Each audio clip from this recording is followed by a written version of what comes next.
You went to St. John's, you coached at St. John's, you were Coach of the Year while you were at St. John's, you have a jersey retired at Madison Square Garden, and you got Carnesecca Arena. At 90 years young, do you pinch yourself? You know, it's being at the right place at the right time. That's what I really think. And I never thought I wanted to do this, wanted to do that. Things happened. What's the best part about being a coach? It's my life. I didn't think about it as a job. It was a vocation. It wasn't, you know, I loved it, that's all. I mean, we had our problems, you had your bad days, but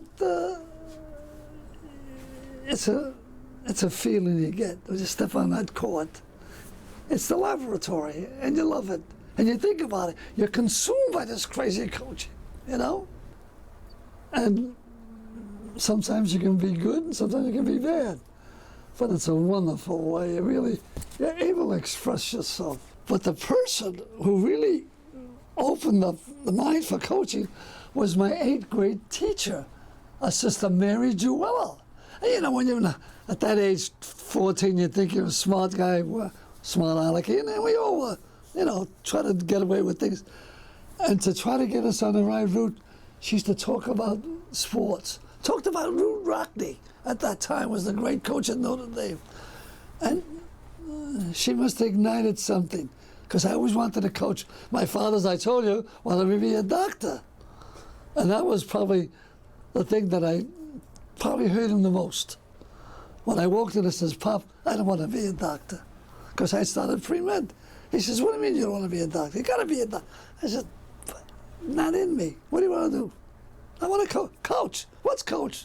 And I turned to him, look what you raised. It's going to disgrace the family, all right? But it wasn't there.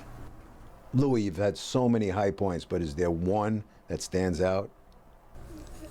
Russ, I think going to the Final Four. Not because we went, but we had to go. That year, everybody expected us to go, so it would have been a tremendous letdown. And luckily, some of the guys we had, we went there. And of course, we wish we would have gone a little more, but the big fella, Patrick, stopped us. Chris Mullin once said he came to St. John's to play basketball for the people, but most of all, for Louis. Well, he's being probably very generous, but I had it since he was that small. I knew he was going to come to St. John's. I mean, he's a New York kid. He belongs here. Can you imagine if he had come with the Knicks? Right? We spoke about a high point. What about a low point for you? I would say that, you know, getting beat by Georgetown 3 times, and not that in the scheme of things it's that important, but it hurt because they stopped us and we were ready to go, you know. And, but you know, not everybody can be president. Does a day go by when you're not asked about the sweaters? I was going to wear one today, but I said no. That's got to be the craziest thing that ever happened. And I wish we had gone into business with them. We could have made a few dollars. Yeah, but it was crazy. You couldn't set that up if you wanted. Well, I think you all know the story. The Italian coach, women's national coach, came to visit me and usually exchange gifts. And he said, take these 2 sweaters. So I took them, put them in my bag, went home, and threw it in the closet. Now it's now January, and I come down with a cold, and I got to go out and play in Pittsburgh. So Mary says, Lou, please take a sweater. The gyms are drafty. You might wind up with pneumonia. So I put my hand in, took this thing, threw it in my bag, and off we go. Just before the game, I got to put this thing on. And after I put it on, all the guys around like, Coach, where'd you get that thing? They couldn't make that up. It was terrible, ugly sweater. What happens? Chris hits a jump shot at the buzzer, go on to win, and then I had to wear it every day. Wore it every day, had to wash it, it shrunk a little bit. Sometimes I found out who my friends were, you know, by wearing it too many times, but it was a great thing. And then people, honestly, I got sweaters from Ireland, Italy, Colombia, South America. Here's the craziest thing. Wear this sweater, you're going to win 10 games. Come on. Another Lou, president of the New Jersey Devils, Lou Lamoriello, once told me, the hardest thing about being a coach is when you have to make your final cut because you're telling a kid he can no longer play. You feel that way? I think he's right. And sometimes you don't play guys that maybe you should have played more. You know, I often told poor Mario Cuomo, if I knew you would have been governor, I would have batted your fort. All right? He played freshman baseball for me. And he was very good. But you know, that's the way things went. That period when you left St. John's to coach the Nets pro ball, did you think when you were doing that, hey, I made it? I often called it the period of purgatory of my life. But I think it was a great education. Really, it was. It taught me that you can't be that strict. You can't be that structured. You have to allow the players to express themselves because they're the ones that are performing. How about this current St. John's squad? What do you think of them?